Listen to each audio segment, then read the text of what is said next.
I'm just going to spend 10 minutes talking a little bit about my experience running a small cross-media production company and how we have sought financing and distribution for our shows.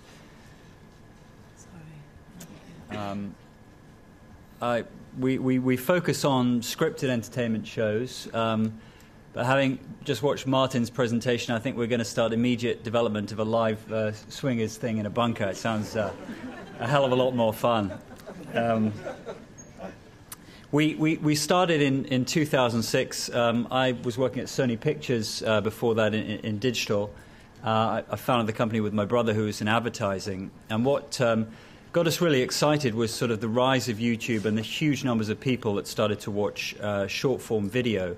And we were struck by the fact that most of the video at that time was really user-generated, and we thought it would be an interesting business opportunity to try to create professionally produced content, albeit content that was scripted for consumption in short episodes rather than over half an hour or an hour or a movie length.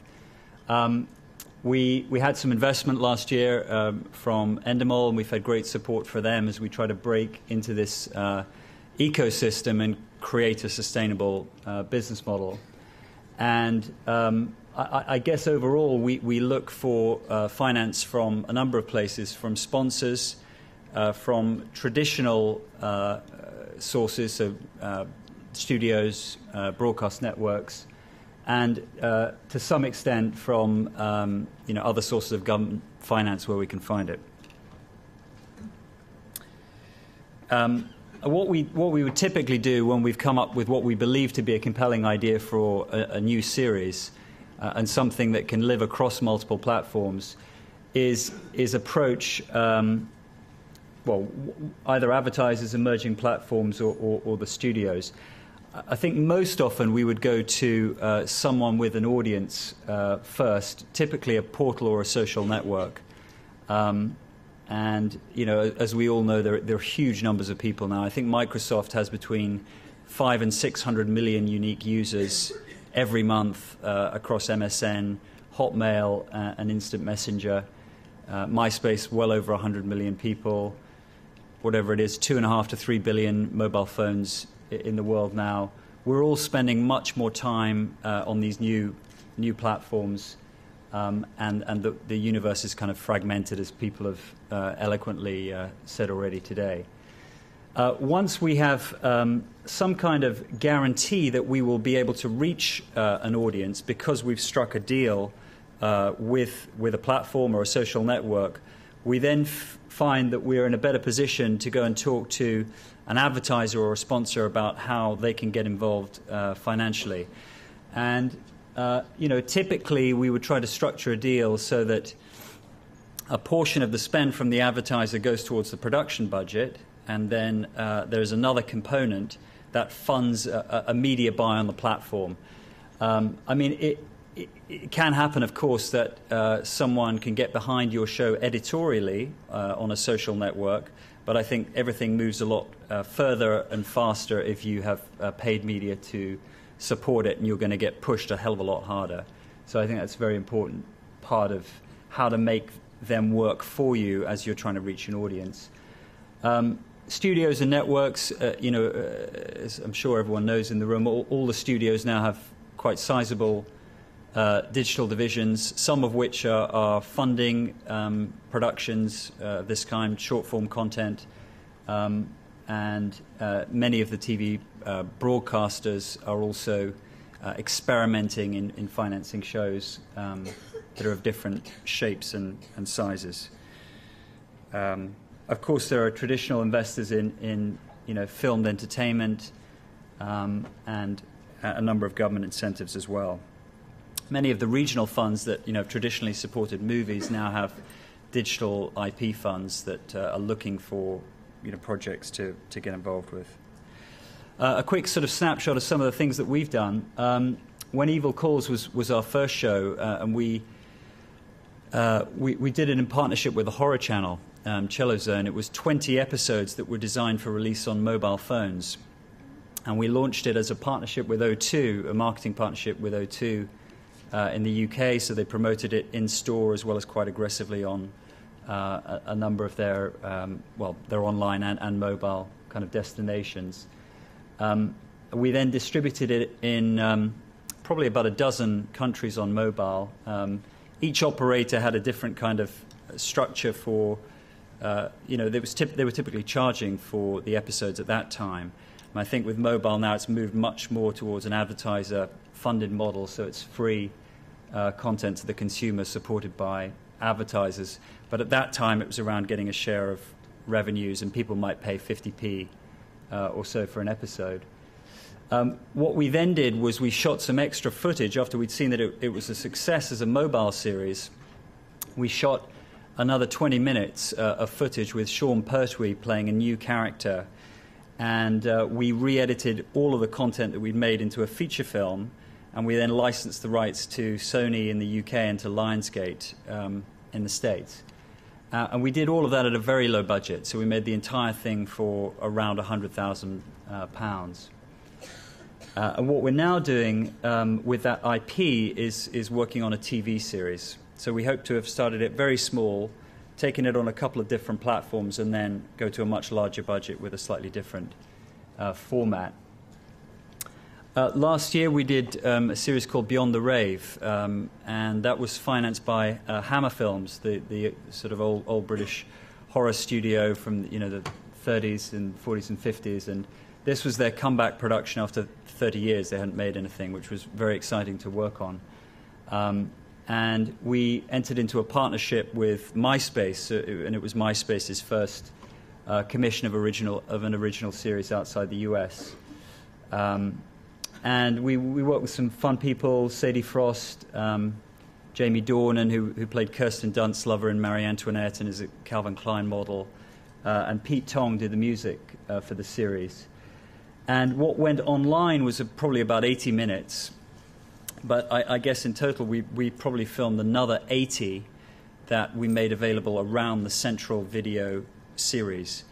And we launched Beyond the Rave with probably a dozen character profiles. We created several videos for the main characters, seeded them out on MySpace anonymously and not in connection with the series, so that people began to comment on these weird kind of vampires that were cropping up online, and only over time did they connect them with the idea that they were going to be involved with a narrative.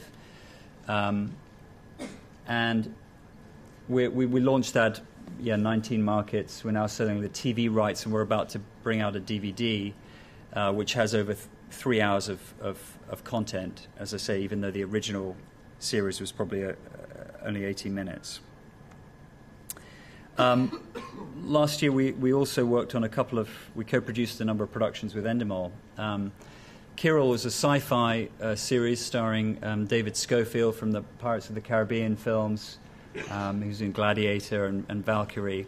And it tells the story of a man who tries to make contact from the future to warn of an impending catastrophe. So he makes contact with a journalist at MSN, who then begins to blog about the dialogue that's taking place between them.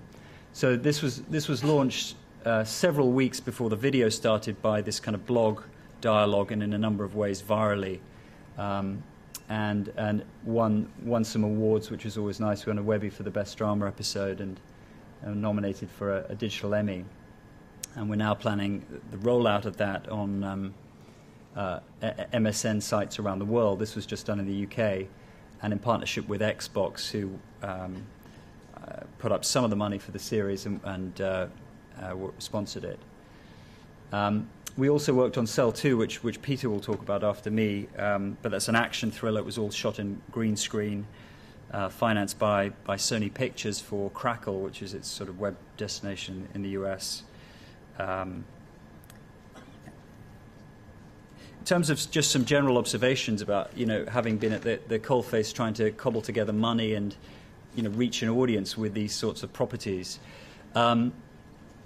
sponsorship, I think, is really key to making the economics work and make the money go round. And, I think it's fair to say that the big ad agencies and brands are all fascinated by this space. I mean, they know that's where young consumers are spending all their time. They know they have to play in this kind of arena, But the vast majority of the spend online is really around display and search at the moment, and not around online video.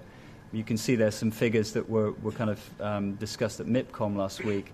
$23 billion in online ad spend in the US, but only 0.7 billion on online video.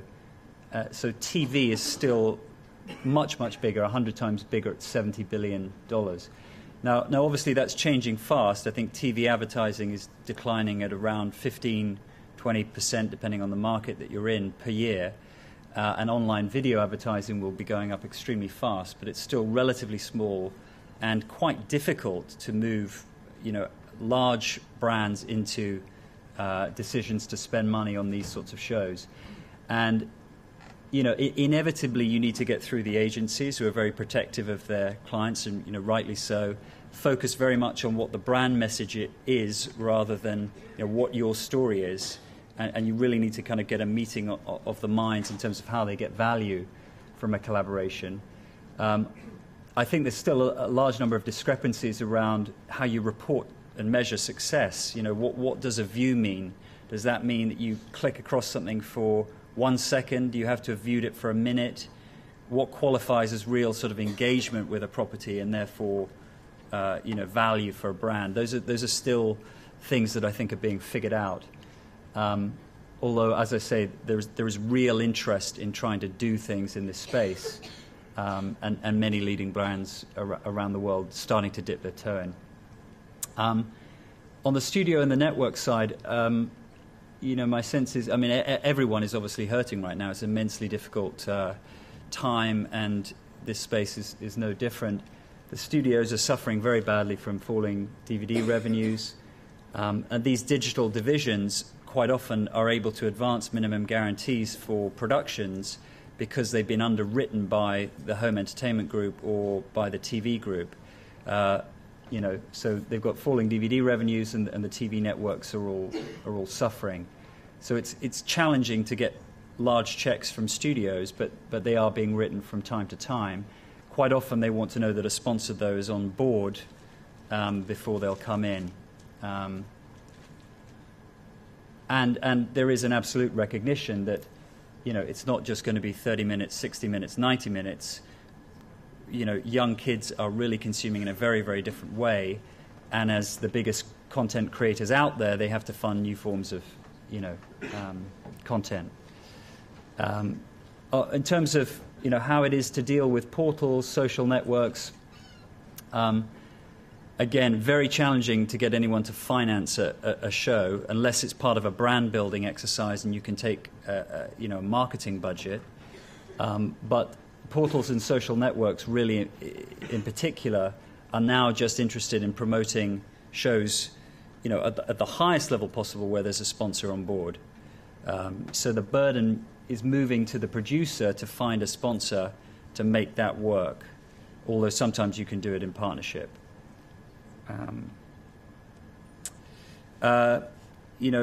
Some things that we try and bear in mind as we create our shows, as I've already mentioned, how can you make it work for the advertiser?